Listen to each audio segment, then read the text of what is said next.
자, 여러분, 수요일입니다.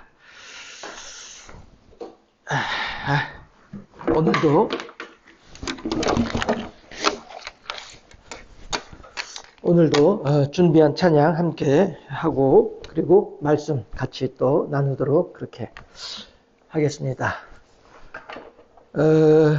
제가 준비한 찬양은요, 저가 옛날을 사는 사람이라서 요즘 찬양보다 예전 찬양을 더 좋아서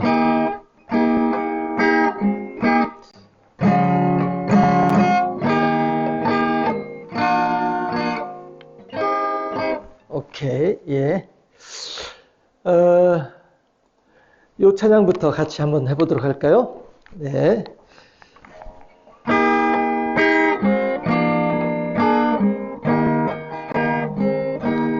빛이 없어도 환하게 다가오시는 주 예수 나의 당신이여, 음성이 없어도 똑똑히 들려주시는 주 예수 나의 당신이여, 당신이 있으므로 나도 있고, 당신의 노래가 머물므로 나는 부를 수 있어요. 주여, 꽃처럼 향기 나는 나의 생활이 아니어도 나는 당신이 좋을 수밖에 없어요. 주 예수 나의 당신이여, 나는 없어도 당신이 곁에 계시면 나는 언제나 있습니다. 나는 있어도 당신이 곁에 없으면 나는 언제나 없습니다. 당신이 있으므로 나도 있고, 당신의 노래가 머물므로 나는 부를 수 있어요. 주여, 꽃처럼 향기 나는 나의 생활이 아니어도 나는 당신이 좋을 수밖에 없어요. 주 예수 나의 당신이여.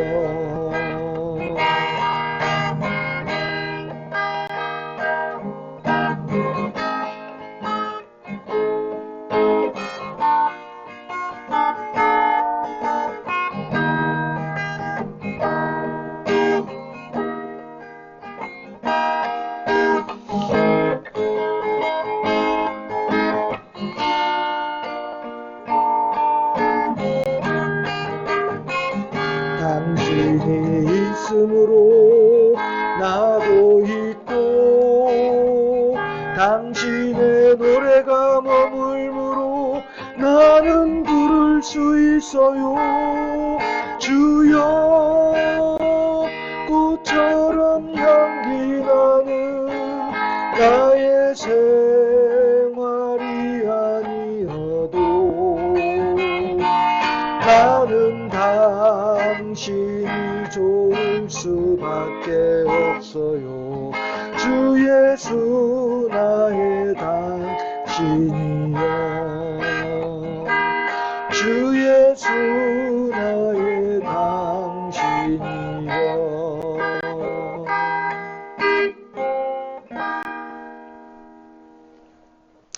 아멘. 요 찬송도 같이 한번 좀 불러보실까요? 많이들 아시는 그런 찬송일 거라고, 찬양일 거라고 생각을 하고요. 예, 잠깐만 악보 좀 찾아놓고.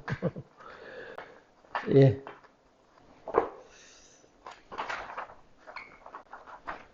함께 찬양하도록 하겠습니다. 네.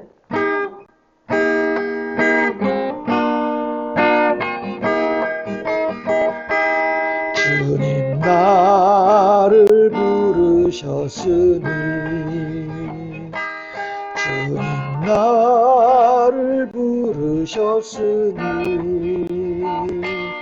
내 모든 정성 내 모든 정성 주만 위해 바칩니다. 주님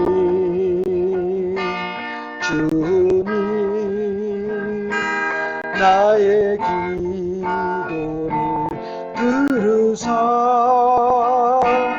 영원토록 주님만을 사모하게 하옵소서. 주님 나를 사랑했으니 주님 나를 사랑했으니 이 몸 바쳐서 주만 따라가렵니다. 주님 나의 기도를 들으사 언제까지 주님만을 사모하게 하옵소서.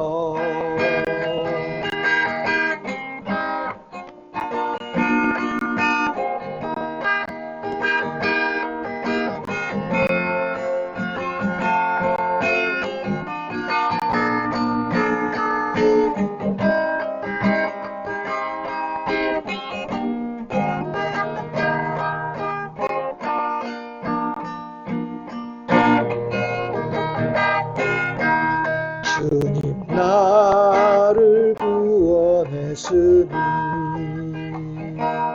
주님 나를 구원했으니 소리 높여서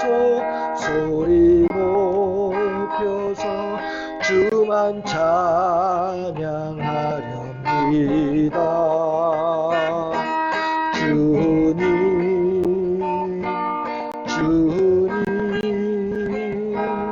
나의 기도를 들으사 할렐루야 주님만을 사모하게 하옵소서.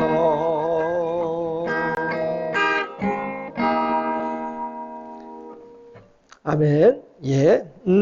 요거 마지막으로 제가 준비한 찬양인데요. 예. 함께 찬양하고 함께 하나님 말씀 나누도록 그렇게 하겠습니다.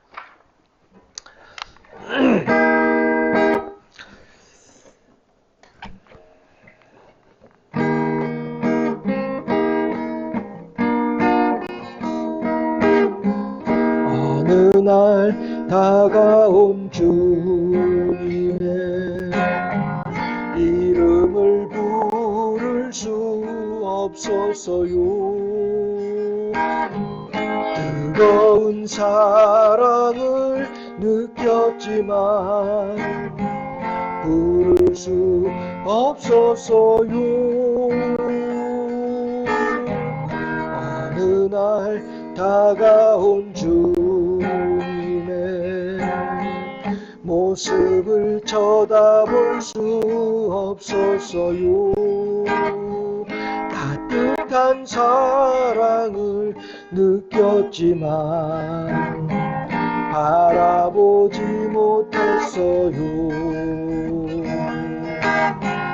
비우지 못한 작은 가슴 주님의 사랑은 너무 커요. 부서지고 낮아져도 주님 앞에 설 수 없었어요. 오늘도 찾아온 주님의 이름을 불러봅니다. 부를수록 다정한 주님 모습 가만히 안아봅니다. 비우지 못한 작은 가슴 주님의 사랑은 너무 커요. 부서지고 낮아져도 주님 앞에 설 수 없었어요. 오늘도 찾아온 주님의 이름을 불러봅니다. 부를수록 다정한 주님 모습 가만히 안아봅니다. 가만히 안아봅니다. 가만히 안아봅니다.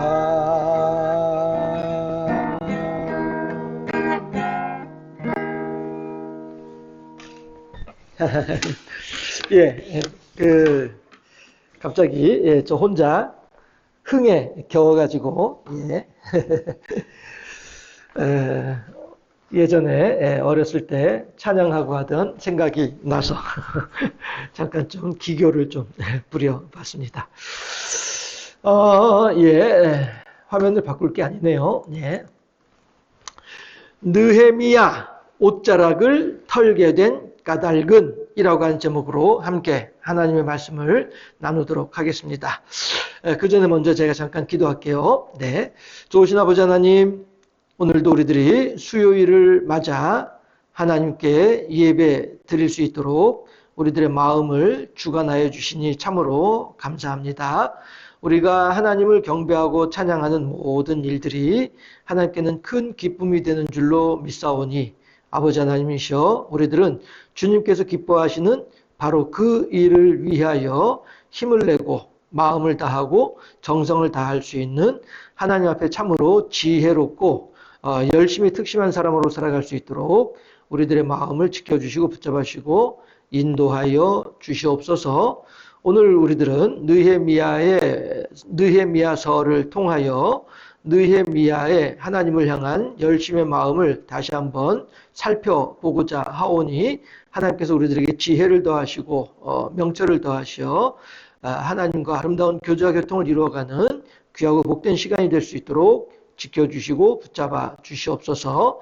세상에서는 여러 가지로 복잡하고 어렵고 그리고 안타까운 소식들이 들려오고 있으나 하나님을 향한 우리들의 심령 가운데는 그 모든 일들 가운데 하나님의 선하시고 온전하신 손길이 함께할 수 있기를 소망하옵나니 아버지 하나님께서 친히 주장하시고 주관하시어 여러 맡은 자들의 마음을 변화시켜 주시고 서로 사랑으로 서로 화합함으로 하나님의 은혜로 함께 살아갈 수 있는 그러한 사람들이 될 수 있도록 인도하시고 역사하여 주시기를 소망하고 원하옵나이다. 모든 예배의 시종을 하나님께 의탁하오며 우리 구주 예수 그리스도 이름으로 기도드리옵나이다. 아멘. 기도했고요. 하나님 말씀은요, 느헤미야 5장 1절에서 13절까지 말씀입니다. 제가 가진 성경은요, 구약 성경 731쪽이고요. 느헤미야 5장 1절에서 13절까지 말씀. 갑자기 제가 재채기는. 느헤미야 5장, 1절에서 13절까지 말씀 함께 합독합니다. 1절 말씀. 그때에 백성들이 그들의 아내와 함께 크게 부르짖어 그들의 형제인 유다 사람들을 원망하는데 어떤 사람은 말하기를 우리와 우리 자녀가 많으니 양식을 얻어먹고 살아야 하겠다 하고 어떤 사람은 말하기를 우리가 밭과 포도원과 집이라도 저당 잡히고 이 흉년에 곡식을 얻자 하고 어떤 사람은 말하기를 우리는 밭과 포도원으로 돈을 빚내서 왕에게 세금을 바쳤도다. 우리 육체도 우리 형제 육체와 같고 우리 자녀도 그들의 자녀와 같거늘 이제 우리 자녀를 종으로 파는도다. 우리 딸 중에 벌써 종된 자가 있고 우리의 밭과 포도원이 이미 남의 것이 되었으나 우리에게는 아무런 힘이 없도다 하더라. 내가 백성의 부르짖음과 이런 말을 듣고 크게 노하였으나 깊이 생각하고 귀족들과 민장들을 꾸짖어 그들에게 이르기를 너희가 각기 형제에게 높은 이자를 취하는도다 하고 대회를 열고 그들을 쳐서 그들에게 이르기를 우리는 이방인의 손에 팔린 우리 형제 유다 사람들을 우리의 힘을 다하여 도로 찾았거늘 너희는 너희 형제를 팔고자 하느냐 더구나 우리의 손에 팔리게 하겠느냐 하매 그들이 잠잠하여 말이 없기로 내가 또 이르기를 너희의 소행이 좋지 못하도다. 우리의 대적 이방 사람이 비방을 생각하고 우리 하나님을 경외하는 가운데 행할 것이 아니냐. 나와 내 형제와 종자들도 역시 돈과 양식을 백성에게 구워 주었거니와 우리가 그 이자 받기를 그치자. 그런즉 너희는 그들에게 오늘이라도 그들의 밭과 포도원과 감람원과 집이며 너희가 구워준 돈이나 양식이나 새 포도주나 기름의 100분의 1을 돌려보내라 하였더니 그들이 말하기를 우리가 당신의 말씀대로 행하여 돌려보내고 그들에게서 아무것도 요구하지 아니하리이다 하기로 내가 제사장들을 불러 그들에게 그 말대로 행하겠다고 맹세하게 하고 내가 옷자락을 털며 이르기를 이 말대로 행하지 아니하는 자는 모두 하나님이 또한 이와 같이 그 집과 산업에서 털어 버리실지니 그는 곧 이렇게 털려서 빈손이 될지로다 하매 회중이 다 아멘 하고 여호와를 찬송하고 백성들이 그 말한 대로 행하였느니라. 아멘. 예, 오늘은요 본문에 있는 내용을 따라서 느헤미야 옷자락을 털게 된 까닭은 이라고 하는 제목으로 함께 하나님의 말씀을 나누도록 하겠습니다. 뭐 벌써 주기도가 나와. 느헤미야 옷자락을 털게 된 까닭은 이라고 하는 느헤미야 옷자락을 털게 된 까닭은 무엇일까? 라고 하는 것이죠. 예. 여러분들, 옷자락을 턴다라고 하는 말은요, 일종의 관용구라고 표현을 하거든요. 네. 우리나라에서 이와 비슷한 것이 뭐가 있을까? 예, 우리나라에서 이와 유사한 내용을 찾기가, 현재는 제가 얼른 생각이 안 나네요. 다만, 이거예요. 여러분들, 옷을 이렇게 탁탁 털게 되면 어떻게 됩니까? 옷에 묻어 있는 것이 먼지가 흙이나 이런 오물이나 이런 것들이 떨어져 나가잖아요. 그렇죠? 이런 것처럼 느헤미야가 본문에서 이렇게 얘기를 하잖아요. 예, 느헤미야의 말을 한번 들어볼까요? 13절에서 내가 옷자락을 털며 이르기를 이 말대로 행하지 아니하는 자는 모두 하나님이 또한 이와 같이 그 집과 산업에서 털어버릴지니 곧 이렇게 털려서 빈손이 될지로다 라고 하는 거예요. 이 부분이에요. 이 느헤미야가 이 백성들 앞에서 옷자락을 털었던 이유는 이것 때문이에요. 다시 말해서 여러분들이 이미 하나님을 향해서 맹세를 했는데 만약에 그 맹세를 지키지 않게 되면 그렇게 되면 이 옷자락에서 오물이 떨어져 나가는 것처럼 너희들도 하나님으로부터 떨어져 나갈 것이야 라고 하는 사실을 보여주는 것이죠. 그러니까 실제로 떨어뜨린다는 것은 아니죠. 예, 우리가 이제 은혜 시대라고 표현을 하는 예수 그리스도의 십자가의 은혜를 따라가는 따라 살아가는 우리들의 뭐 상황 속에서는 하나님께서 실제로 우리들을 미워서 떨어내고 하나님께서 실제로 우리들이 미워서 쫓아내고 이렇게 하는 일은 없죠. 없고 다만 스스로가 하나님을 떠나가는 일은 있을런지 몰라도 하나님이 우리들을 이렇게 제거하시는 이런 일은 없지요. 없는데 다만 느헤미야가 이렇게 이야기를 한 것은 여러분들의 결심, 여러분들의 결단을 그만큼 엄격하게 틀림없이 정확하게 지켜라 라고 하는 그런 일종의 경고의 의미인 거예요. 경고. 경고라고 하는 것이 무엇입니까? 미리 알려주는 거죠. 미리 통지하는 것입니다. 미리 통지하는 것입니다. 해서 이 미리 통지한다라고 하는 말을 하게 되면요, 어떤 의미가 있냐면요, 어떤 내용이 생각이 나느냐면은 에스겔서에서 그런 이야기를 합니다. 성이 이렇게 있어요. 성이 이렇게 있으면은 여기에 이제 그 파수꾼의 막루가 있어요. 여기가 이제 파수대예요. 파수대 하게 되면은 뭡니까? 그 보초병들이 밤에 잠 안 자고 눈을 부릅뜨고 적군들이 쳐들어오는지 안 오는지를 살펴보는 것. 이것이 파수대이지요. 그래서 이 파수대에서 이 막루에 올라앉아서 눈을 부릅뜨고 올라앉는 게 아니라 막루에 올라가가지고 눈을 부릅뜨고 적군들이 쳐들어오는지 안 오는지를 살펴보는 그 사람이 누구예요? 파수꾼이죠. 파수꾼이잖아요. 해서 이 파수꾼의 하는 일은 무엇이냐면은 적들이 한밤중에 적들이 쳐들어오게 되면 이 파수꾼은 파수대에 서 있으면서 적들이 쳐들어오는 것을 보고 난 뒤에 성 안에 있는 사람들은 지금 뭐 하고 있죠? 잠자고 있습니다. 한밤중이니까 잠을 자고 있어요. 그렇게 할 때에 파수꾼이 성 안에 있는 잠자는 사람들을 깨우는 거예요. 소리를 질러서 여러분들 일어나세요. 지금 적군이 쳐들어오고 있습니다. 라고 하는 것을 알려야 되는 것이죠. 해서 뭐 꽹과를 친다든가 북을 친다든가 뭐 이렇게 해서 큰 소리를 내가지고 사람들을 이제 깨우는 거란 말이에요.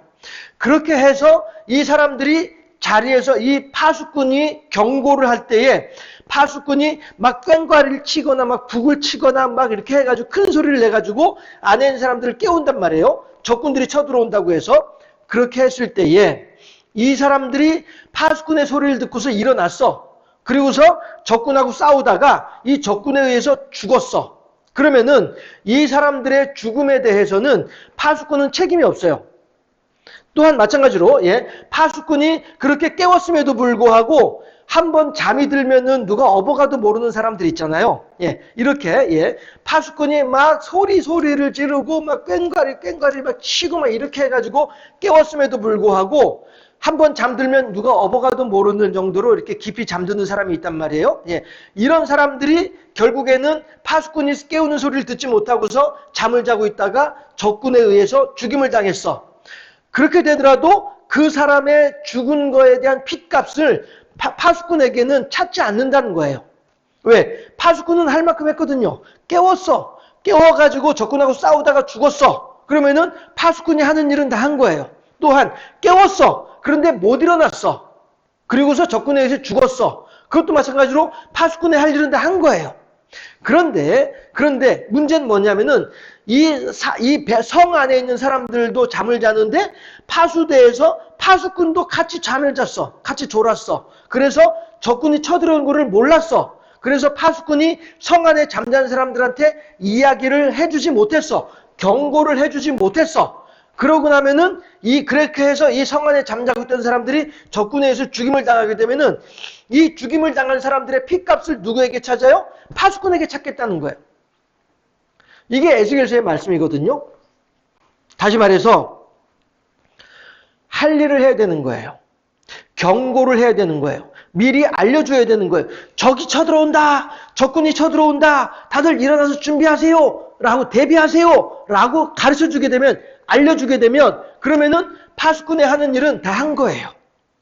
나머지 일들은 다 어떻게 해요? 이 사람들이 성 안에 있는 사람들이 알아서 할 몫이다 라고 하는 거죠. 하나님께서는 그렇게 했을 때에 그렇게 해서 적군에서 죽임을 당한 사람들의 피값을 파수꾼에게 찾지 않는 거예요. 그러나 다만 파수꾼이 꼬박꼬박 잠자느라고 경고를 못했어.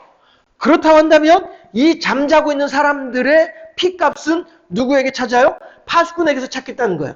이 사람들이 죽은 것은 네 책임이야. 왜? 네가 경고를 하지 않았으니까 라고 하는 거죠. 그런데 네가 경고를 잘 했어? 그렇다고 한다면 이 사람들이 죽은 거는 너의 책임이 아니야. 왜? 너는 경고를 잘 했으니까.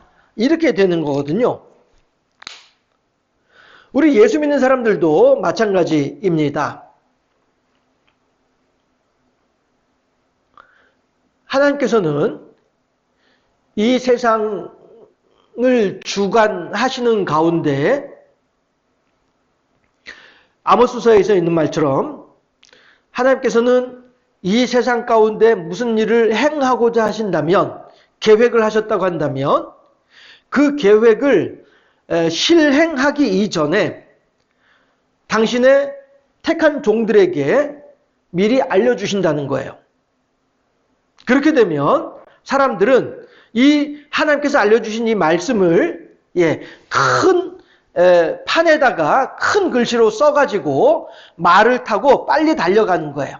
그러면서 그 쓴 큰 판에다가 큰 글씨로 쓴 그 경고 문구를 말을 타고서 가면서 사람들한테 알려주는 거예요.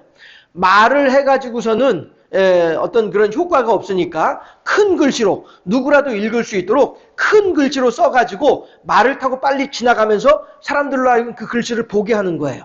그렇게 함으로써 어떻게 해요? 경고를 하는 거죠. 하나님의 뜻이 이러하다라고 하는 사실을 알려주는 거예요. 하나님께서는 그렇게 하라고 하셨어요. 요나가 하나님께서 니느웨를 물로 멸망시키겠다라고 하는 말씀을 요나야 너 니느웨 가가지고 그 사람들한테 전해라 라고 명하셨어요. 그랬을 때에 그 요나는 예 하고 대답을 해놓고서는 니느웨로 가지 아니하고 도리어 엉뚱한 방향으로 갔단 말씀이에요. 그럴 때 하나님께서는 그 요나를 물고기 뱃속으로 집어넣어 버리는 거죠. 그리고 그 물고기 뱃속에서 요나는 그제서야 깨달아 알게 되는 거예요. 아, 나는 하나님의 눈을 피해서 도망갈 수 있는 곳이 아무 데도 없구나. 다시 말해서 라합이 여호수아서에서 라합이 고백하듯이 상천하지의 하나님이에요. 위로는 하늘부터 아래는 땅까지 모든 것들을 다 주관하고 계시는 하나님인 것을 요나가 물고기 뱃속에서 알게 된 거예요. 그래서 요나가 뭐라고 말합니까? 내가 땅의 뿌리까지 내려간다 할지라도 하나님께서는 그곳에서도 나를 위한 자리를 펼쳐 놓으실 것이다. 내가 땅의 뿌리까지 내려간다 할지라도 하나님께서 나와 함께 계실 것이다. 이 사실을 깨달아 알게 되는 거예요. 그래서 나는 하나님을 피할 방법이 없구나. 하나님은 이렇게 나를 지켜주고 계시고 하나님께서 이렇게 나를 보살펴 주시는구나 라고 하는 것을 알았단 말이에요. 그래서 결국에는 나의 뜻을 내려놓고 하나님의 뜻에 순종하겠다라고 결단을 하는 것이죠. 그렇게 하니 하나님께서 요나를 물고기 뱃속에서 토해내게 함으로 말미암아 요나를 물고기 뱃속으로부터 해방시켜 주시는 거예요. 요나는 니느웨로 가지 아니하고 다시스로 가게 되면 하나님을 피해 도망갈 줄로 생각을 했었는데, 그러나 하나님은 그 요나로 하여금 물고기 뱃속이라고 하는 그 좁디 좁은 곳에 집어넣어서 너가 지금 얼마나 큰 행복과 만족 가운데 살았던지에 대해서 알게 하시는 거죠. 요나는 그걸 알게 된 거예요. 알고 나니까 하나님께서 물고기 배를 쿡 쳐가지고서는 요나를 콕 토해내게 하셨단 말씀이죠. 그리고 난 뒤에 요나가 이제 물고기 뱃속에서 나와가지고 기지개를 쫙 펴면서 이야 좋구나. 그런데 이 좋은 것이 하나님의 품 안에 있을 때 좋은 거구나. 하나님을 향해서 순종하고 하나님의 뜻 안에 있고 하나님을 경배하고 하나님을 향한 믿음 안에 있을 때 이것이 참 자유로구나 라고 한 사실을 요나가 알게 되는 것이죠. 그래서 니느웨에 가서 하나님의 말씀을 선포하는 거예요. 이런 것처럼 우리들은 이렇게 이 시대를 살아가고 있는 우리들도 하나님의 경고를 들었어요. 나 들은 거 없는데 지금 듣고 계시잖아요. 에이, 나 하나님 뭐 만난 적도 없는데. 아니요. 이미 여러분들은 다 하나님 만나고 계시잖아요. 어떻게요? 성령을 통해서. 성령의 인도하심과 성령의 역사하심을 따라서 여러분들은 모두가 다 하나님을 만나고 있고 하나님과 일대일로 교제하고 교통하고 있고 하나님의 음성을 직접 듣고 있는 사람들이 우리 모두다라고 하는 사실이죠. 해서 그 하나님께서 우리들의 마음 가운데 비추어 주시는 거예요. 당신의 뜻이 어떠한지, 당신의 생각이 어떠한지, 당신의 계획이 무엇인지, 당신께서 지금 이 상황을 어떻게 바라보고 계시는지 이런 것들에 대해서 우리들한테 알려주고 계시는 거예요. 알려주시는데 알려주시는 이 하나님의 말씀을 듣고 난 뒤에 이것을 가지고 파수꾼이 성 안에 있는 사람들한테 깨워서 가르쳐주고 말하듯이 우리들도 이 땅에 있는 사람들한테 하나님의 선하시고 온자의 뜻이 무엇인지를 선포하고 경고하고 통지하고 알려주어야 된다는 것이죠. 그러니 예수께서 뭐라고 말씀하세요? 때를 얻든지 못 얻든지 이 말을 부지런히 전하라는 거예요. 예, 파수꾼이 파수대에서 꽹과리를 치고 북을 치고 장구를 치고 나팔을 불고 막 해가지고 사람들을 깨운단 말이에요. 그러면은 거기까지 했으면은 파수꾼의 할 일은 다 끝난 거예요. 이 사람들이 죽고 사는 것은 이제 자기들의 몫인 거야. 우리들도 마찬가지로 그들이 내 말을 들으면서 그렇구나 하나님께로 가야지 하면서 돌아오는 사람들이 있든지 없든지 상관하지 않고 우리들은 그들이 듣든지 안 듣든지 관계하지 않고 우리들은 우리들의 할 일을 해야 되는 거예요. 생각해 보세요. 파수대 그 높은 곳에서 파수꾼이 종을 치고 꽹과리를 치고 막 이렇게 해가지고 그 성 안에 잠자는 사람들이 다 일어났는지 안 일어났는지 어떻게 알아요? 몰라요. 그저 할 일만 하면 되는 거예요. 그냥 미친 듯이 두드려가지고 큰 소리 내고 해서 이 사람들 깨우면 되는 거예요. 못 일어나는 사람들은 자기들 몫이지. 우리가 하나님의 말씀을 전한단 말씀이에요. 그리고 그 말씀을 들었을 때 그 사람들이 듣고서 예수님이시 하면서 하나님께로 돌아오든 안 들어오든 그건 상관없는 거예요. 그건 그들이 할 일, 그들의 몫이거든요. 우리들은 다만 하나님께서 무엇을 말씀하시냐면은 야, 너 때를 얻든지 못 얻든지 전하라고 했는데 전했어 안 했어? 이것만 물어보시는 거죠. 전했는데요? 열심히 떠들었는데요? 열심히 소리쳤는데요? 사람들한테 호소했는데요? 그래 그럼 됐어. 그런데 너 몇 명 돌아왔어? 이거 물어보는 거 아니에요. 얼마만큼 했느냐? 이걸 물어보시는 것이지. 예. 그래서 몇 명 살려냈어? 실적이 어떻게 돼? 회사에서 그래프 그리듯이. 예. 그렇게 너 5명 데리고 왔어? 오케이, 잘했네. 그런데 너 7명 데리고 왔어? 이런 거 따진 하나님이 아니란 말씀이죠. 다만 때를 얻든지 못 얻든지 그 사람들이 듣든지 안 듣든지 말씀을 전했느냐? 이게 중요한 거죠. 파수꾼이 파수대에서 꽹과리를 쳤는데 그런데 몇 명 살아남았어? 이거 중요한 거 아니에요. 몇 명 살아남았는지는 이거는 이 사람들이 할 몫이고 파수꾼은 단지 파수대에서 자기 역할을 제대로 했는지 이것만 보시는 분이 하나님이다라고 하는 거죠. 우리들이 마찬가지로 이 땅을 살면서 내 한 몸, 내 한 생명을 위해서 우리가 이 세상 살아가는 것이 아니고 어떻게 해서든 하나님의 말씀을 전하고 하나님의 선하시고 온자의 뜻을 드러내고 이것이 중요하다라고 하는 것이죠. 제가 유튜브에 영상을 계속 올리고 하는 것 또한 마찬가지로 저의 어떤 이야기를 해보자면 기회가 됐으니까 말을 해보자면 많은 사람이 보기를 보면 좋겠죠. 이 영상에 같이 이 하나님의 선포된 말씀에 많은 사람이 동참하면 좋겠죠. 그러나 그거는 둘째 문제고 우선은 기록에 남겨둔다는 사실. 2020년대에 경주에 살고 있는 이 모식이라고 하는 목사가 이렇게 하나님하고 교통하고 이런 내용들을 전했구나라고 하는 그런 기록을 남겨놓게 되면 나중에라도 이 유튜브라고 하는 이 시스템 자체가 없어지지 않는 한에는 남아있는 거니까 누군가라도 보게 되고 봄으로써 누군가라도 어떤 그런 영향을 받는다고 한다면 저로서는 이제 감사할 일이죠. 몇 년 전에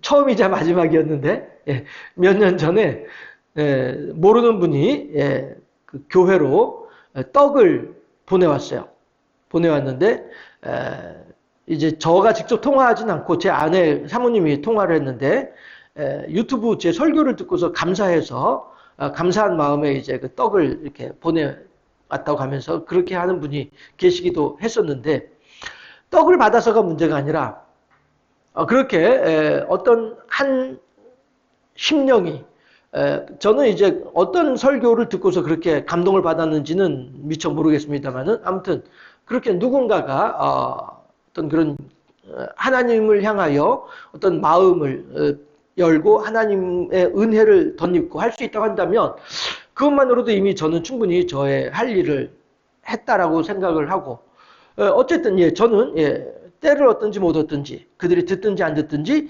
전하는 이 일에 목적을 두고 목회를 하고 있는 거란 말씀이죠. 네. 저뿐 아니라 여러분들도 마찬가지로 그렇게 여러분들의 삶의 현장에서, 여러분들의 조성되어져 있는 환경 속에서 그렇게 하나님의 말씀과 교제하고 하나님의 말씀과 함께 교통하면서 하나님께서 허락하시는 지혜를 따라서 여러분들 주변에 있는 사람들한테 그렇게 말씀을 나누는 이런 삶을 우리들이 살아야 되지 않겠나? 라는 생각을 해보게 된 것이죠. 느헤미야가 지금 그 일을 하고 있는 거예요. 그 일을 하면서 옷자락을 털고 있는 것이다 라고 하는 것입니다. 여러분들 분명히 우리가 오늘 맹세한 것에 대해서 실천하도록 합시다. 중요한 내용입니다. 하나님 앞에서 우리들이 엄밀하게 이 내용을 이야기를 했으니 나나 여러분들이나 동일하게 그 하나님 앞에서의 이 맹세, 하나님 앞에서의 이 약속을 정확하게 지키도록 노력합시다 라고 하는 그러한 의미에서 느헤미야가 옷자락을 털게 됐다라고 하는 것입니다. 그렇다면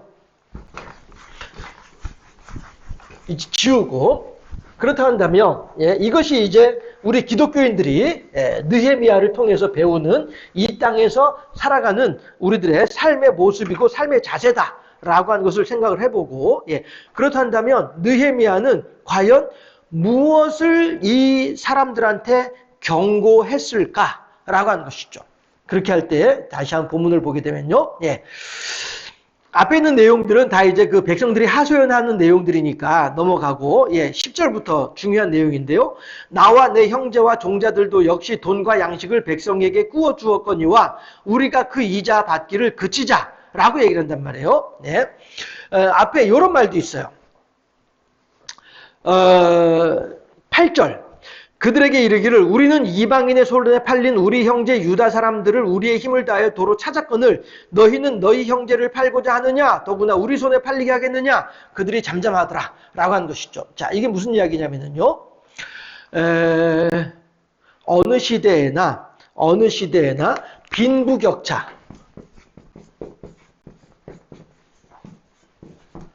어느 시대에나 빈부격차가 없을 수는 없습니다. 우리나라에서도 이제 선사시대 유적지들을 이렇게 유적지를 발굴을 하다 보면은 어떤 게 있냐면은 청동기 시대에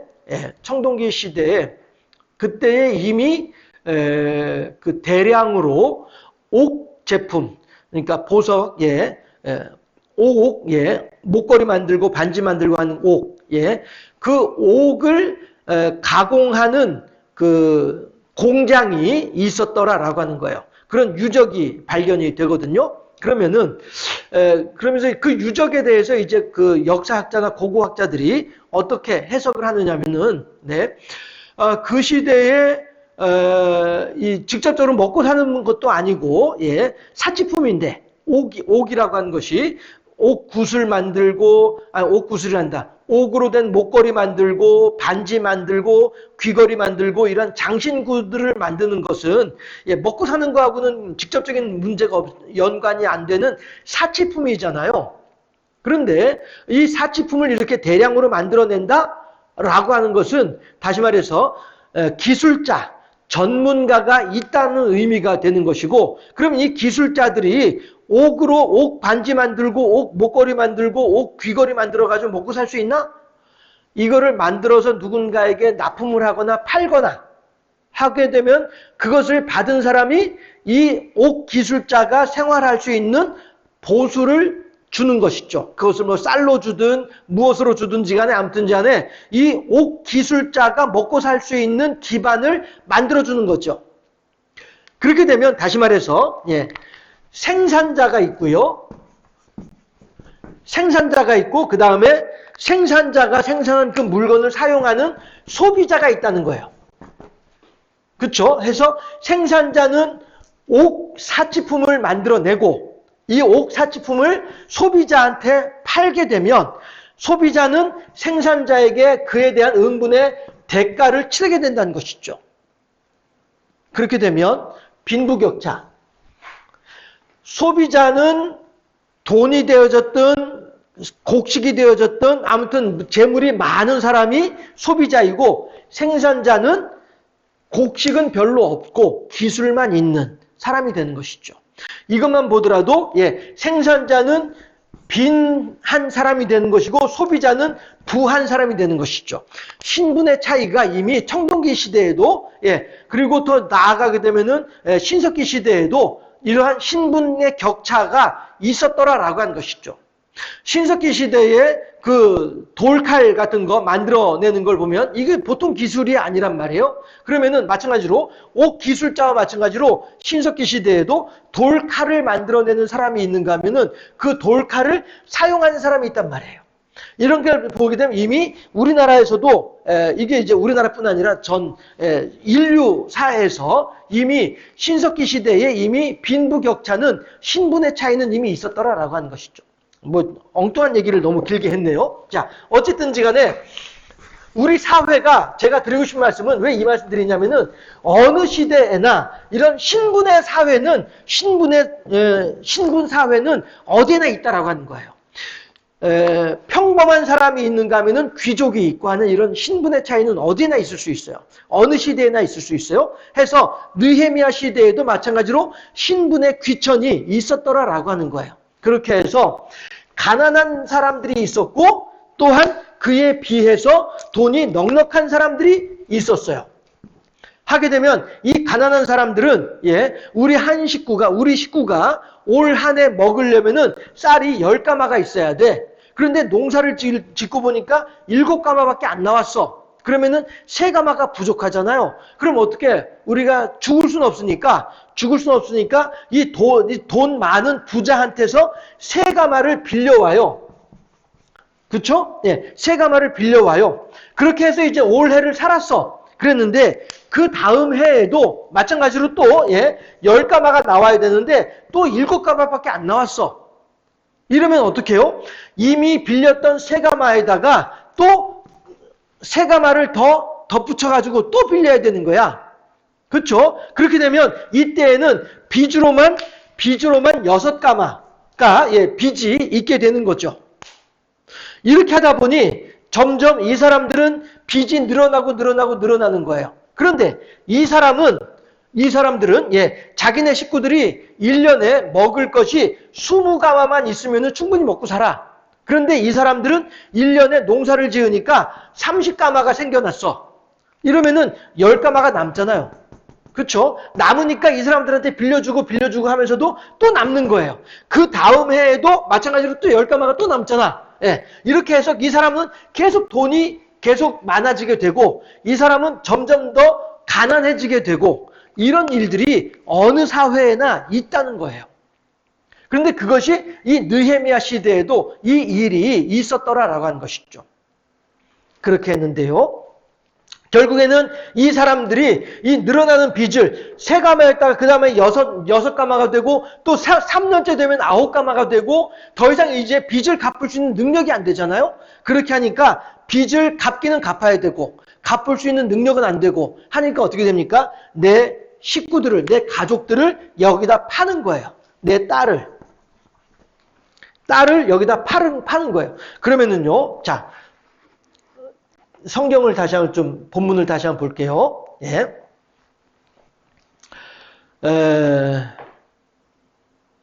5절에서 우리 육체도 우리 형제의 육체와 같고 우리 자녀도 그들의 자녀와 같거늘 이제 우리 자녀를 종으로 파는도다. 우리 딸 중에 벌써 종된 자가 있고 우리의 밭과 포도원이 이미 남의 것이 되었으나 우리에겐 아무런 힘이 없도다 라고 하더라 라고 하는 거예요. 여기에서 성경에서 특히 자녀라는 말을 하다가 마지막에 우리 딸 중에 벌써 종된 자가 있다라고 이야기를 하잖아요. 왜 저는 이 성경의 이 부분을 보면서 참, 그때나 지금이나 이 가슴 아픈 사연들이 참 많구나 하는 생각을 하게 되는데요. 예. 우리나라에서도 병자호란 때 많은 여인들이 청나라로 붙잡혀 갔었죠. 붙잡혀 갔다가 거기서 이제 이런저런 이제 험한 일을 당하다가 다행스럽게 환속이 되어져서 노예 종살이를 하다가 이제 누군가가 이제 많은 돈을 주고 돈을 갚아줌으로 말미암아 이제 노예 상태에서 노연하게 돼서 그래서 이제 고향으로 돌아왔단 말이에요. 환속해서 고향으로 돌아왔단 말이에요. 그 사람들을 뭐라고 부르냐면은 환향녀라고 불렀어요. 고향으로 돌아온 여인이란 말이죠. 청나라로 붙잡혀 갔다가 고향으로 돌아온 여인이야. 환향녀란 말이에요. 그런데 이 말이 그렇게 환향해서 고향으로 돌아왔음에도 불구하고 고향에서 환영을 받았느냐? 그렇지 못한 거예요. 왜 그렇습니까? 이 여인들이 청나라에서 온갖 몹쓸 짓을 당했단 말씀이죠. 그러니까 여성으로서 몹쓸 짓을 당한 거예요. 그 청나라에 있는 남자들한테. 이런 사연을 안고 겨우 천신만고 끝에 죽지 못해 살아가지고 고향으로 돌아왔는데 정작 돌아오니까 고향에서는 아이고 고생했네, 힘들었네, 어떻게 하면 좋아, 고생했어, 이제부터 좀 편하게 지내자 라고 하는 것이 아니라 너는 그 청나라 그 떼놈들한테 그 야만인들한테 그렇게 못된 짓을 당하고 몹쓸 짓을 당하고 죽지 왜 살아 돌아왔느냐 라고 하면서 도리어 비난을 하고 욕을 했단 말이에요. 그래서 이 환향녀라고 하는 말이 나중에 우리나라에서 어떤 말로 바뀌게 되냐면은 환양년이란 말로 바뀌거든요. 이거 무척 심한 욕이잖아요. 그렇죠? 몸을 함부로 이렇게 하는 그런 여성들을 가리키는 욕의 말이잖아요. 환양년이라고 하는 말이. 환향녀라고 하는 한자어가 환양년이라고 하는 한글로 의미가 바뀌면서 여성으로서 정조를 지키지 못하고 몸을 함부로 하는 그런 여성들을 비아냥거리고 욕하는 말로 바뀌었던 말씀이죠. 이렇게 여성은 어느 시대에나 이렇게 힘들고 어려운 나라가 힘들고 어려울 때에 가장 먼저 피해를 당하는 사람들이 여성들이에요. 이와 비슷한 내용의 그 모파상 서머셋 모음이었던가? 아무튼 간에 제가 지금 얼른 그 작가는 헷갈리는데 서머셋 모음이 맞네요. 서머셋 모음이라고 하는 작가가 쓴 모파상 제가 지금 여러 가지가 헷갈리는데 보바리 부인이라고 하는 제목의 단편 소설이 있습니다. 그 보바리 부인이라고 하는 단편 소설에서 이 보바리라고 하는 여인이 주인공인데 이 여인은 그 술집에서 마담이에요. 그런데 이 사람들이 이제 전쟁이 나가지고 피난을 가는 길이에요. 그런데 이제 그 마차에 타고서 이제 피난을 가는 중인데 그 마차 안에 있는 몇 명의 사람들이 다 이제 나름대로 이제 에헴하고서 이렇게 좀 다리 털고 한 그런 귀족 양반들인 거예요. 그렇게 하는데 그 검문소를 통과해야 되는데 이 검문소 소장이 이 마차를 통과를 시켜주지 않는 거예요. 그렇게 하면서 계속 뭔가 헤헴헤헴 하면서 헛기침하면서 뭔가를 바라는 그런 내용인 거예요. 그렇게 하니까 그 마차 안에 있는 사람들이 다 이 보바리 부인 이 여인을 쳐다보는 거예요. 그리고 여인은 결국에는 견디지 못하고 그 마차에서 내려가지고 그 소장하고 둘이서 이렇게 한쪽에 갔다가 이제 오니까 이제 마차가 통과되는 그 한쪽에 갔을 때 무슨 일이 있는지에 대해서는 특별히 따로 말씀 안 드려도 되죠. 그렇게 했을 때에 그 마차 안에 있던 사람들이 방금 전까지 마차가 초소에서 붙잡혀가지고 오도 가도 못하고 할 때에는 보바리 부인을 향해서 막 애처로운 듯이 그렇게 막 하소연하는 듯이 그렇게 보바리 부인에게 이렇게 하던 사람들이 정작 보바리 부인이 소장하고 이렇게 은밀한 데 갔다가 돌아와서 마차가 그 초소를 통과하고 나니까 다들 이렇게 조롱하고 비웃듯이 옆에 가까이도 앉지 않으려고 하는 듯이 이러한 태도를 보이는 그런 내용으로 그런 내용의 소설이 있거든요. 제가 어렸을 때 읽은 거라서 앞뒤 내용이 좀 헷갈리고 주인공이다. 아니, 그 이름도 그렇고 좀 헷갈리긴 하긴 합니다만은, 예. 어쨌든지 간에 시대가 어수선할 때에는, 사회가 혼란스러울 때에는 제일 먼저 피해를 당하는 사람들이 여성들이에요. 이게 어쩔 수 없는 이게 그 현실이에요. 일본 자꾸 이런 얘기 계속 할 필요 뭐가 있겠습니까? 어쨌든지 간에 어느 시대에나 시대가 어수선하고 시대가 혼란스러울 때에는 고통당하는 것은 모두가 다 고통당하겠지만은 우선 고통당하는 것은 여성들이다. 라고 하는 것이죠. 그래서 오늘 이 느헤미야서에서도 여기서 지금 5절에서 우리 딸 중에 벌써 종된 자가 있다라고 하는 이 말은 그러한 시대의 아픔, 시대의 어려움을 그대로 고스란히 감추지 않고 드러내고 있는 말이다라고 하는 것이죠. 그랬을 때에 이제 이거 다 또 지우도록 하시죠. 느헤미야가 아주 그 전곡을 찌르는 그런 말을 한마디 합니다. 무엇이냐 하면은요. 아주 전곡을 찌르는 말을 하는데 무슨 말을 하느냐면은요. 자. 이렇게 보세요. 8절. 그들에게 이르기를 우리는 이방인의 손에 팔린 우리 형제 유다 사람들을 우리의 힘을 다하여 도로 찾았거늘 너희는 너희 형제를 팔고자 하느냐? 더구나 우리의 손에 팔리게 하겠느냐? 라고 이야기를 하죠. 이 말이 무슨 의미냐면요. 자, 보세요. 여기는 지금 유대 땅이에요. 여기는 예루살렘을 중심으로 하는 유대 땅이에요. 그리고 여기는 어디입니까? 바벨론이에요. 그렇죠? 바벨론에서 예루살렘까지는 넉 달이 걸려요. 4개월이 걸리는 그렇게 먼 길이에요. 그런데 지금 느헤미야가 하는 말은 여기에 있던 이스라엘 사람들이 바벨론으로 포로로 붙잡혀 갔잖아요. 그렇죠? 포로로 붙잡혀 갔던 이 사람들을 겨우겨우 느헤미야나 수르바벨이나 이러한 사람들이 에스라나 이런 사람들이 이제 겨우겨우 이제 이렇게 저렇게 이제 추스려 가지고 이 사람들을 데리고 온 거란 말이에요.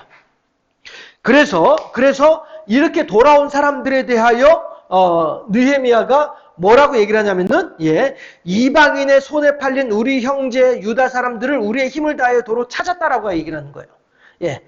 우리가 도로 찾았어. 힘들게 찾아왔어. 라고 이야기를 하는 거예요. 그런데 이렇게 찾아왔더니 이 사람들이 정작 여기 있다가 여기에 오다 보니 이 사람들은 이렇게 돌아온 사람들, 예루살렘으로 돌아온 사람들, 포로로 여기서 바벨론에서 살다가 고향으로 돌아온 사람들, 이 사람들이 과연 이 땅에 살면서 무엇이 있겠냐 하는 거예요. 보세요. 70년 세월 동안, 정확히는 56년 세월 동안 바벨론에 살던 사람들이었어요. 그러면은 유대인들은요, 지금도 마찬가지로 세계적으로 부자라고 하는 사람들은 거의 대부분이 다 유대인들이거든요. 그만큼 유대인들은 장사를 잘하고 돈을 모으는 것을 잘해요. 유대인들이 지혜롭게 하는 사람들이기 때문에 바벨론에서도 마찬가지로 나름대로 자리를 잡은 사람들이었단 말이죠. 나름대로 그 장사도 하고 그 다음에 땅도 사고 뭐 이렇게 하면서 남부럽지 않게 살 수 있는 터전을 닫고 이렇게 했던 사람들이었단 말이죠. 그런데 이런 사람들이 바벨론에 있다가 예루살렘으로 가려고 할 때에 과연 이 사람들이 그러면은 땅을 팔고 점포를 팔고 이렇게 할 때에 재산을 처분을 하잖아요. 재산을 처분을 할 때 제대로 된 값을 받고서 재산을 처분했을까요? 아니잖아요. 우리나라에서도 일제가 아마 권사님들은 그런 경우 더러 보시지 않았을까요? 저는 책으로만 읽었습니다만은 일본이 망하고 일본 사람들이 다시 이제 한국에 있던 일본 사람들이 돌아갈 때에 일본으로 돌아갈 때에 그럴 때에 자기네들이 한국 땅에 일구고 있던 재산들 제대로 그거 정리하고서 간 사람들이 몇 명이나 있을까요? 아마 우리 교회 권사님들은 그런 경우 실제로 어린 시절에 보신 분들도 계시지 않을까 짐작을 하는데요. 제가 알고 있기로 제가 받고 재산 팔고 넘어간 사람들은 아무도 없어요. 거의 없어요. 그러니까 적어도 제가 알고 있는 바에는 그래요. 예. 그저 몸만 하나 그냥 걸음아 나 살려라 하고 도망가듯이 이렇게 가버리고 말고, 예. 그나마 이제 있던 거 금붙이나 돈이라든가 이런 거나 겨우 이제 가방에 챙겨서 갔지, 땅이나 집이나 하나도 처분하지 못하고 그냥 다 내버려 두고서 가버리고 말았단 말이죠. 그래서 그렇게 할 때 일본 사람들이 한국 땅에다가 지어 놓았던 그 집을 적산가옥이라고 부르잖아요. 예, 그거 다 일본 사람들이 자기네 고향에서 짓듯이 이렇게 집 지어가지고 한국에서 살던 건데, 그거 다 버리고 가버리니까, 거기 그냥 빈집에 아무나 들어가서 여기 내 집이야 하고 살고, 이런 일들이 비일비재했었잖아요. 일본 사람들 버리고 간 재산들 내 거다라고 챙긴 사람들이 많았었잖아요. 그렇게 해서 갑자기 떼부자 되기도 하고, 마찬가지로 이 바벨론에 있던 사람들도 마찬가지였단 말이에요. 갑자기 예루살렘으로 돌아간다고? 그래 나도 가야지 그러면은 하고서 나 갈 거야 하면서 이 장사 이거 가게 팔어. 얼마에 팔래? 이거 권리금 나가 권리금 5억 주고 산 건데 이거 너 바벨론 사람아 이건 네가 살래? 내가 뭐하러서 안 사. 그러면은 이 바벨론에 있던 유대인들은 그 권리금도 받지 못하고 그냥 그대로 내버려 두고서 그냥 몸만 빠져나와야 되는 거예요. 그렇게 하면서 바벨론에서의 나의 모든 삶의 터전들을 다 내려놓고 포기하고 그리고서 예루살렘으로 돌아온 사람들이 이 사람들이었단 말이죠. 그러면은 과연 이 사람들이 예루살렘에 돌아와가지고 예루살렘에서 뭘 하면서 먹고 살 수 있을까요? 바벨론에서는 그나마 생활의 터전이 닦아져 있는 사람들이지만은 예루살렘에 왔을 때에는 가난하기 그지없는 사람들로 살아갈 수밖에 없는 거예요. 왜? 모든 걸 다시 밑바닥에서 다시 시작을 해야 되니까. 이런 사람들이 지금 느헤미야가 이야기하는 이방인의 손에 팔린 우리 형제 유다 사람들을 우리의 힘을 다하여 도로 찾아온 사람들이 이 사람들인 거예요. 근데 이 사람들이 정작 고향 땅에 돌아와서 자기 고향도 아니죠. 내 아버지의 고향, 내 할아버지의 고향, 내 어머니의 고향, 내 할머니의 고향이었던 그곳으로 돌아온 사람들이에요. 근데 이 사람들이 여기 예루살렘에서 유대 땅에서 가나안에서 생활하려고 하다 보니까 아무래도 불리하죠. 가진 게 없고 모든 걸 밑바닥에서 다시 시작을 해야 되니까. 그러니까 가난할 수밖에 없는 거예요. 그런데 이 가난한 사람들을 이 땅에 미리 터 잡고 살고 있던 사람들, 이 사람들은 정작 남유다가 멸망하면서 사람들이 다 이제 포로로 붙잡아 가게 되니까 그 빈집에 들어가서 이거 내 땅이야, 이거 내 재산이야 하고서 살던 사람들이에요. 결국에는. 그 사람들이 이제 정작 이 바벨론 포로들이 돌아오니까 그들을 향하여서 부자 행세를 하는 거예요. 너 돈 없지? 나 돈 있어. 너 쌀 없지? 나 쌀이 있어. 너 빌려줄게. 가져가. 너 갚을 거 없어? 그럼 네 딸 데리고 와. 이런 짓을 하고 있는 거예요. 그게 바로 오늘 본 이 8절에 있는 말씀이란 말이죠. 우리의 힘을 다하여 도로 찾았거늘 너희는 너희 형제를 팔고자 하느냐? 더구나 우리의 손에 팔리게 하겠느냐? 그들이 잠잠하여 말이 없기로. 하나님께서는요 그렇게 말씀을 하세요. 너희들이 돈을 누구한테 빌려주잖아? 빌려주더라도 다른 사람들한테는 돈을 빌려주고 이자를 받더라도 너희 동족들 이스라엘 사람들한테는 돈 이자 받지 말고 그냥 빌려줘야 돼 라고 말씀하신 분이 하나님이시거든요.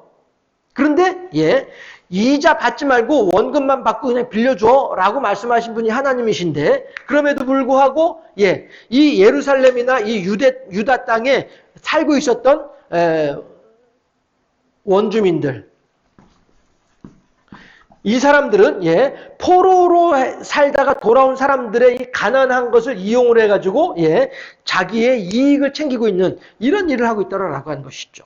느헤미야는 이 부분에 대하여서 그렇게 하지 말아라 라고 하면서 옷을 털고 있는 거예요. 자, 느헤미야가 옷자락을 털게 된 이유는 첫 번째는 하나님의 뜻을 선포하는 경고, 하나님의 뜻을 선포하는 의미가 있는 것이고요. 느헤미야가 옷을 터는 두 번째는 이 사람들한테 이들을 향하여서 원주민들 실은 남의 빈집에 들어가서 내 살림인 양 행세하고 있는 사람들이죠.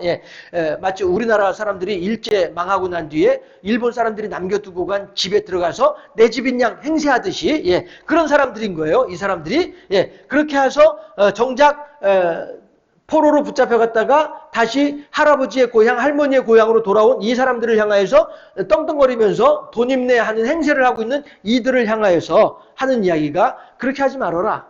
하나님의 말씀대로 우리가 그들의 가난하고 그들의 힘들고 어려운 일들을 우리가 돌보아주고 보살펴 주어야지, 그걸 통해서 너희들의 이익을 챙기고 말이야, 너희들의 어떤 육신의 소욕을 따라서 그 집 딸들을 데려다가 못된 짓이나 하고 말이야, 그러면 안 되는 거 아니야 라고 느헤미야가 이들을 향하여서 지금 질책하고 있는 내용이다라고 하는 것이죠. 결국 이 느헤미야 5장에 있는 말씀을 통해서 우리들이 생각해 볼 수 있는 것이 두 가지가 있다고 한다면, 첫 번째는 때를 얻든지 못 얻든지 하나님의 말씀을 전하는 일에 우리가 열심을 내야 되겠다라고 하는 것이 첫 번째이고요. 두 번째는 뭐냐면은 너희 이웃을 사랑하기를 내 몸 사랑하듯이 하라라고 하는 예수의 말씀이다라고 하는 거죠. 이 원주민들을 향하여서 이 포로였던 사람들, 이 사람들을 향해 원주민들아, 너희들 이 포로 생활하는 사람들을 향하여서 그렇게 못된 짓 하지 말어. 너희들이 가지고 있는 것을 가지고 그들을 돌봐주고 보살펴줄 생각을 해야지. 너희들이 알량한 거 그거 가지고 있는 거 그거 가지고 포로로 있다가 돌아온 사람들을 이렇게 괴롭히면 되겠냐? 라고 느헤미야가 책망하고 있는 내용이다라고 하는 것이죠. 결국 우리들도 마찬가지로 이 세상을 살아가는 가운데 우리 이웃들에 대하여서 내가 가지고 있는 알량한 것을 가지고 이렇게 행세를 하거나 위세를 떨거나 이렇게 할 것이 아니고, 도리어 우리의 가지고 있는 것을 그들에게 나누어 줌으로써 그들과 함께 화평을 누릴 수 있도록 하는 것이, 이것이 오늘 우리들의 할 몫이다라고 하는 거예요. 느헤미야는 지금 그 이야기를 하고 있는 거예요. 자, 보세요. 다시 본문을 볼까요? 9절을 보게 되면, 내가 또 이르기를 너희의 소행이 좋지 못하도다. 우리의 대적 이방 사람의 비방을 생각하고 우리 하나님을 경외하는 데 행할 것이 아니냐라고 얘기를 하잖아요. 이게 무슨 이야기예요? 너희 착한 행실을 통하여서 사람들로 하여금 하늘의 하나님께 영광을 돌리게 하라 라고 바울이 이야기를 하거든요. 모든 기독교인들이여, 여러분들이 하나님을 믿는 도리에 합당하게 행하세요 해서 어떤 사람이든지 여러분들을 보면서 야, 역시 예수 믿는 사람은 다르네, 역시 하나님을 경외하는 사람은 다르네 라고 하면서, 아이고 당신들이 믿는 하나님을 나도 경배합니다 라고 하는, 당신 참 하나님 믿는 사람이라 다르군요 라고 하면서 그렇게 함으로써 하나님께 영광을 돌리게 하라라고 바울은 당부하고 있는 거거든요. 지금 느헤미야도 그 이야기를 지금 하고 있는 거예요. 9절에서 너희의 소행이 좋지 못하도다. 우리 대적 이방 사람의 비방을 생각하고 우리 하나님을 경외하는 데 행할 것이 아니냐. 이방 사람들이 왜 비방을 합니까? 이방 사람들이 왜 너희들을 비난을 합니까? 야, 너희들 하는 행동이나 내가 하는 행동이나 똑같은 행동이네. 나는 하나님을 안 믿는 사람이고 너희들은 하나님을 믿는다고 한다면서, 그런데 너희들 하나님을 믿는 너희들이나 안 믿는 나나 똑같이 행동을 하고 있으면은 너희들이 하나님이 어떤 하나님이냐 대체, 이렇게 하나님의 이름이 영광을 가리게 되더라라고 하는 거예요. 하나님의 이름이 망령되이 일컬어지게 되더라라고 하는 것이죠. 뭐 때문에요? 이 사람들의 악한 행실로 말미암아서. 느헤미야는 지금 이걸 이야기를 하고 있는 거거든요. 그러니 우리들도 이 땅을 살아가면서 나의 행동이, 나의 일거수일투족이 하나님의 이름을 드러내는 그리스도의 편지로서, 그리스도의 향기로서 그렇게 우리들의 삶을 살아가고 있는지 아닌지를 먼저 살펴볼 필요가 있겠다라고 하는 것을 생각해 보게 한다는 것이죠. 이 사람들은 그 일을 못했어요. 해서 이 포로로 있다가 돌아온 이 사람들을 향하여서 선을 행하는 것이 아니라, 함께 화평을 누리도록 하는 것이 아니라, 이들의 가난함을 이용해서 자기의 알량한 욕심을 챙겼던 사람들이 이 원주민들이었거든요. 그러니 이 원주민들이나 산발랏이나 도비아 같은 이방인들이나 뭐가 다를 게 있겠냐라고 하는 거예요. 우리들도 이 땅을 살아가면서 우리들의 삶이 단지 이 땅에서의 어떤 욕심을 챙기고 이 땅에서의 어떤 유익을 찾기 위해서 우리들이 이 땅을 살아가는 것이 결코 아니라, 도리어 나의 있는 것을 나누어주고 나의 있는 것을 섬겨주고 봉사함으로 말미암아 하나님의 의를 이루고 하나님의 화평을 함께 나누고 그들과 더불어서 하나님의 평안을 누릴 수 있도록 하는 이런 데에 우리들이 가지고 있는 것을 함께 나눌 수 있는 이러한 사람들로 살아가야 되지 않겠느냐. 느헤미야가 옷자락을 털었던 이유는 거기에서 찾아볼 수 있지 않겠느냐라고 하는 것입니다. 하나님의 말씀을 때가 어떤지 못 어떤지 전하는 일에 열심을 내는 우리들이 되어야겠고요. 또한 이웃들과 더불어서 할 수 있으면 평안을 누리도록 그렇게 나의 것을 희생하고 나의 것을 내어놓는 한이 있더라도 그들과 더불어서 함께 화평을 누릴 수 있도록 힘을 쓰는 것이 이것이 이 땅을 살아가는 기독교인으로서의 합당한 삶의 모습이다라고 하는 것. 이 두 가지. 때를 어떤지 못 어떤지 하나님의 말씀을 전하는 것. 또한 나의 것을 희생해 가면서라도 이웃들과 더불어서 화평을 누리고자 힘쓰고 애쓰는 것. 이방인들과 다르게 하나님을 믿는 사람의 티를 내는 그리스도의 편지로 그리스도의 향기로 역할을 감당하는 이런 일들이 우리들한테 있어야 되겠다. 라고 하는 것이죠. 이 느헤미야 5장을 통해서 이 두 가지를 마음에 깊이 새기고 실천함으로써 하나님을 기쁘시게 하고 많은 사람들과 더불어서 하늘의 평안을 누릴 수 있는 하나님의 사람으로 살아가는 우리 모두가 되어질 수 있기를 주님의 이름으로 축원합니다. 기도하겠습니다. 할렐루야. 좋으신 아버지 하나님, 사랑하시고 은혜를 더하시고 복을 더하셔서 오늘도 우리들에게 하나님의 말씀의 어떠함을 깨달아 알 수 있는 지혜를 더하여 주시니 참으로 감사합니다. 하나님께서 허락하시고 하나님께서 알려주신 말씀을 따라 우리들도 하나님의 뜻에 순종하여 더욱더 하나님을 기쁘시게 하며 하나님의 말씀을 전하고 하나님의 사랑을 전하는 일에 누구보다 열심을 낼 수 있는 하나님의 편에 서 있는 사람으로 살아갈 수 있도록 우리들의 심령을 주장하시고 주관하여 주시옵소서. 감사합니다. 영광 받아 주시고 우리 구주 예수 그리스도 이름으로 기도 드리옵나이다. 아멘. 여러분들 광고 내용은 따로 없고요. 기도, 중보기도 많이 해주시고요. 사순절 기간입니다. 예수님께서 나를 위해서 십자가에 달려 고통당하시는 그 모든 일들을 더욱더 마음에 깊이 새기고 더욱더 하나님을 기쁘시게 하고 하나님을 영화롭게 하는 일을 위하여 힘쓰고 애쓰는 그러한 사순절 기간이 되었으면 좋겠습니다. 주님 가르친 기도를 예배를 모두 마치도록 하겠습니다. 하늘에 계신 우리 아버지, 아버지의 이름을 거룩하게 하시며 아버지의 나라가 오게 하시며 아버지의 뜻이 하늘에서 이루어진 것 같이 땅에서도 이루어지게 하소서.